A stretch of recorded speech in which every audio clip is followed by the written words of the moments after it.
আসসালামু আলাইকুম এভরিওয়ান। ভোর 5টা বাজে আমি ঘুম থেকে উঠে নামাজ পড়ে একদম রেডি হয়ে নেই। আজকে আমার জীবনের খুবই একটা আনন্দময় দিন, আর একটা কঠিন দিনও বটে। আর কেন কঠিন দিন সেটা আপনাদের সাথে শেয়ার করছি, আর আমি অবশ্যই ভিডিও টাইটেলে তো দিয়েই দিব। তো রেডি হয়ে একদম আমি চলে যাই বাংলাদেশ বিমানবন্দরে। আমি টার্মিনাল 1-এর সামনে নামি, আর এখানে নেমে আমি একটা টলি নিয়ে নিই। টলিতে আমার লাগেজটাও রেখে আমি 4-5টা ভিডিও করছিলাম, আর এখানে আমি অপেক্ষা করছিলাম। মালয়েশিয়াতে আমাদের একটা বড় ভাই আছে, আর ওনার ওয়াইফও, আমরা একসাথেই ফ্লাই করব।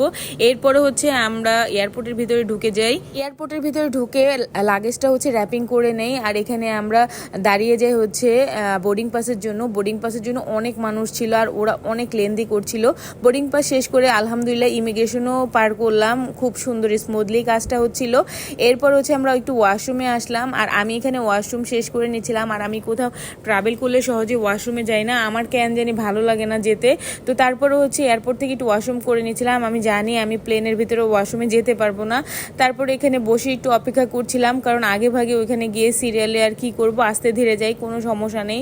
আর এর মধ্যে আমার বুকের মধ্যে একটু ধুকধুক করছিল যে বাংলাদেশি ইমিগ্রেশন তো আলহামদুলিল্লাহ পার করে ফেলেছি, এরপর মালয়েশিয়ান ইমিগ্রেশনে আমি কি করব, মনে একটু ভয় লাগছিল। আর এখানে কিন্তু ছোট ক্যান্টিনের মতো ছিল, যে যা ইচ্ছা কিনে খেতে পারে। তো আমার কোনো ইন্টারেস্ট নেই, আমার মাথায় একটাই টেনশন যে আমি কখন মালয়েশিয়া গিয়ে পৌঁছাবো ঠিকঠাক মতো।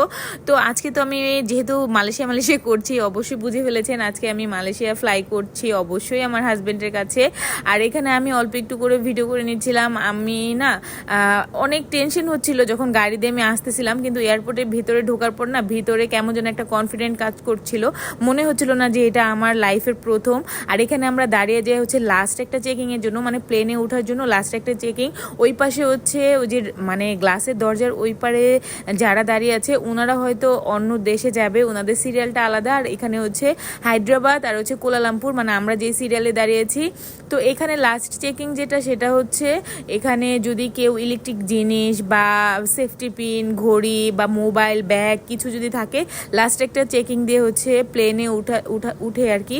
তো এখানে আমরা দাঁড়িয়েছিলাম, দাঁড়িয়ে আমি আবার একটু ভিডিও করে নিয়েছিলাম। এই তো বাংলাদেশ বিমান, এটাতেই আমরা আজকে যাব। তো এই তো কমপ্লিট, আমাদের সব কিছু কমপ্লিট হয়ে গেছে এখানে। তারপর একটু বসেছিলাম, কারণ এক সিরিয়ালে প্লেনে উঠতে অনেক টাইম লাগবে, ভাবলাম বসে থেকে আস্তে ধীরে যাই। আর আমি যাদের সাথে আজকে ফ্লাই করছিলাম ওনারা তো জাস্ট এক কথায় অসাধারণ মানুষ, আমার জন্য খুবই হেল্পফুল হয়েছে। ভাইয়া দেখা যাচ্ছে লাগেজ র্যাপিং থেকে শুরু করে যা যা দরকার সব উনি করে দিছে, একদম বড় ভাইয়ের মতো। উনাকে লাইক আমার বড় ভাইয়ের মতোই লাগছিল, একদম সব কিছুই খুবই মাশাল্লাহ, খুবই ভালো মানুষ ওনারা। তো এখানে আমি একটু বসে থেকে ভিডিও করছিলাম। ওই সাইডে দেখেন, আমি একটু জুম করে দেখাই যে সবাই আর কি বেল্ট টেল যা আছে সবকিছু চেক করছিল। এদিকে ভাবি বলছিল যে ভাবি আপনার মাশাল্লাহ ভাগ্যটা খুব ভালো, আর বাংলাদেশ বিমানের সবচেয়ে বড় প্লেনে আজকে আমরা ফ্লাই করব। সচরাচর অনেকে দেখা যাচ্ছে আপ ডাউন করে বাংলাদেশ বিমানে, এরকম সবচেয়ে বড় বিমানে দেখা যাচ্ছে সবাই সবসময় ফ্লাই করতে পারে না। আর আমার আজকে ফার্স্ট টাইম হয়েও আমি সবচেয়ে বড় বিমানে আর কি, বাংলাদেশ বিমানের সবচেয়ে বড় বিমানটায় আজকে আমি ফ্লাই করব।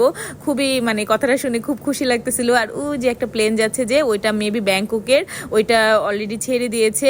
আর এখানে আমি একটু ভিডিও করে নিয়েছিলাম, বসেছিলাম, শুধু কি করব, ধাক্কাধাক্কি করে না গিয়ে সবাই যেতে থাক, পরে আমাদের রেখে তো আর প্লেন ছেড়ে দিবে না। তো বসেছিলাম, আর এখানে টিভিতে বাংলা সিনেমা চলতেছিল। যাই হোক, বাংলাদেশ বলে কথা। তো সবাই চলে গেছে, এখন লাস্টে আমরা আস্তে ধীরে যাই, কারণ একসাথে সবাই গেলে না প্লেনের মধ্যে একটা হুড়াহুড়ি, একদম বিশৃঙ্খলা হয়ে যায়। সব এক এক করে যখন বসে যাবে আমাদের জন্য কিন্তু খুবই ইজি হবে। তো আমরা আস্তে আস্তে যাচ্ছিলাম, আর ওই যে দেখা যাচ্ছে সৌদিয়ান এয়ারলাইন্স, আমি আবার একটু ভিডিও করে নিয়েছিলাম, বিসমিল্লাহ বলে আগাচ্ছিলাম, জানে আল্লাহ তাআলা আমাদের একদম নিরাপদভাবে নিয়ে পৌঁছায়। আর এখানে দেখেন এয়ার হোস্টেস দাঁড়িয়েছিল যে কার সিট কোথায়, ওটা চেক করে জাস্ট ভিতরে ঢুকাচ্ছিল। ভাইয়া ভাবি আর বেবি সিটটা সামনের দিকে পড়েছিল, আর আমারটা একদম মাঝখানে পড়েছিল। আমার 45 নাম্বার সিটে ছিল, তো আমাকে উইন্ডো সাইডে দেওয়া হয়নি। তো আমি এবার কি করলাম, উইন্ডো সাইডে যে ভদ্রলোকটা বসেছিল ওনার সাথে একটু এক্সচেঞ্জ করে নিয়েছি। সেও খুব পোলার ছিল, বলার সাথে সাথে উনি উইন্ডো সাইডটা ছেড়ে দিয়ে আমাকে বসতে দেয়। যাক, সবাই প্লেন থেকে বলছিল যে সিট বেল্টটা কিভাবে কি বাঁধতে হবে, তো ওইটা বেঁধে নিলাম যে বিসমিল্লাহ বলে। এই তো আমাদের প্লেনটা একদম ছেড়ে দিয়েছে। এই সময় একটা ঝাঁকুনি লাগে প্লেনে, যেহেতু আমার প্লেনে ফার্স্ট টাইম, তো এক্সপিরিয়েন্সটা একটু অন্যরকমই ছিল। যাক আলহামদুলিল্লাহ, একদমই খারাপ লাগেনি, তবে একটু আমার সাফোকেশন হচ্ছিল, একদম এত মানুষের মধ্যে একদম কেমন জানি একটা দম বন্ধকর ব্যাপার ছিল। যাক আলহামদুলিল্লাহ, আমরা প্লেনটা ছেড়ে দেয়। আর বলতে করতেছিলাম বাই বাই বাংলাদেশ। এই সময়টা না আমার খুব খারাপ লাগছিল, আমার আব্বার জন্য আর আমার ভাইয়ের ছেলে সাদাতের জন্য খুবই কষ্ট লাগছিল। মানে হঠাৎ করে না চোখের কোণে যেন একটা ফোঁটা পানি চলে আসছে।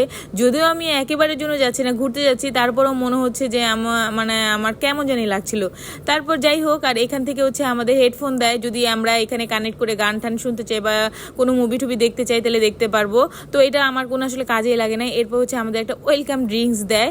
তো এই জিনিসটা না খুবই বাজে ছিল খেতে, কেমন যেন একটা স্মেল আসতেছিল, মানে কেমন যেন একটা বিয়ার মানে কেমন যেন একটা স্মেল আসতেছিল। তারপরও না এটা আমি খেয়েছি, কারণ আমার মানে ওরকম যেহেতু আমি সকালবেলা বেশি কিছু খেয়ে আসি নাই, শুধুমাত্র ডিম সেদ্ধ খেয়ে এসেছি, আমার কেমন গা গুলা ছিল, এটা খাওয়ার পর আমার ভালো একটা এনার্জি দিচ্ছিল। যাই হোক, আলহামদুলিল্লাহ, সবকিছুর জন্য আল্লাহর দরবারে শুকরিয়া আদায় করা উচিত সব সময়ের জন্য। এরপরে হচ্ছে আমাদের লাঞ্চ দিয়ে দেয়। তো এখানে ওরা প্রোভাইড করছিল যে কে কোনটা দিয়ে খাবে, ফিশ আছে, বিফ আছে, তারপর মাটন আছে, চিকেন আছে, কে কোনটা খাবে। তো আমি অন্য কোনো রিস্ক নিতে চাই না, আমি বলি খারাপ হোক আর ভালো হোক বিফটাই নিব। তো একদম গরম গরম খাবারটা দিচ্ছিল। ওদের সবজিটা মানে অসুস্থ, মানে হসপিটাল থেকেও খুবই খারাপ, মানে এমন একটা স্বাদের। হসপিটালে তো জানেনি খাবার একদমই মজা হয় না, মানে একদমই কোনো মশলা দেওয়া হয় না, একদম ওদের সবজিটাও এরকমই ছিল। আর আমি শুনেছি প্লেনের খাবার তো মজা হয় না, আর এখানে হচ্ছে ব্ল্যাক পেপার আর হচ্ছে সল্ট দেওয়া হয়েছিল, এটার জন্য আসলে আমার খাবারটা একটু খেতে পেরেছি, কারণ আমার পেটে অনেক ক্ষুধা ছিল, এটা আমার খেতেই হবে। খাবারটা খাওয়ার পরে এই জিনিসটা আমি হাতে নিয়ে একদম খুশি হয়ে গেছিলাম। যদিও মিষ্টিটা ওরকম পছন্দ করি না, খাওয়ার পর আরও বেশি ভালো লাগছিল। মানে মাশাল্লাহ খুবই টেস্টি ছিল, একদম মিষ্টিটা একদম এভারেজ ছিল, একদম কম। এটা হচ্ছে একটা ফ্রুট কাস্টার্ড, আমি প্রথম পায়েস ভেবেছিলাম, কিন্তু আমার খেতে খুবই ভালো লাগছিল। মানে রাইসটা খাওয়াতে যতটুকু বিরক্ত লাগছিল, মানে এটা খাওয়ার পর আমার মনটা সত্যি কথা ভালো হয়ে গেছে। দেখেন আমি কিভাবে গপ গপ করে খাচ্ছিলাম, সবগুলো একদম চেটে পুটে খেয়ে ফেলি। এরপর হচ্ছে ওরা বলছিল যে কে কফি খাবে, কে চা খাবে, তো আমি কফি আর খাইনি, আমি চাটা নিয়েছি। আর হচ্ছে এখানে একটা ক্রিমার দেওয়া হয়, মানে মিল্ক পাউডার, এটা মিক্স করে খেতে হয়, আর সাথে একটা সুগারও দিয়েছিল, কিন্তু সুগারটা আমার নিচে পড়ে গিয়েছিল। যাই হোক, প্যারা নিচ্ছিলাম না, কারণ সুগার আমি কম খাই। তো চাটা খেয়ে আমি 1 ঘন্টার জন্য ঘুমিয়েছিলাম। তারপর ঘুম থেকে উঠে প্লেন থেকে বলছিল যে সবাই সিট বেল্ট বাঁধেন, কারণ আমরা কিছুক্ষণের মধ্যে মালয়েশিয়া হচ্ছে ল্যান্ড করব। তো আলহামদুলিল্লাহ সবকিছুর জন্য তো অবশেষে আমরা মালয়েশিয়া ল্যান্ড করলাম। তো আজকের এই ভিডিওটি যদি ভালো লেগে থাকে লাইক কমেন্ট শেয়ার করে দেবেন ফ্রেন্ড অ্যান্ড ফ্যামিলির মাঝে, আর আমার পেজটিকে ফলো করে রাখবেন নতুন কোনো ভিডিও দেখার জন্য। এরপরে কিন্তু আমি সেকেন্ড পার্ট দিব, যে মালয়েশিয়ার নামার পরে আমি কি করলাম, ইমিগ্রেশন থেকে শুরু করে যা সবকিছু কিন্তু আমি আপনাদের সাথে শেয়ার করবো, আর সেটা দেখার জন্য অবশ্যই আমার পেজটিকে ফলো করে রাখতে হবে। আল্লাহ হাফেজ।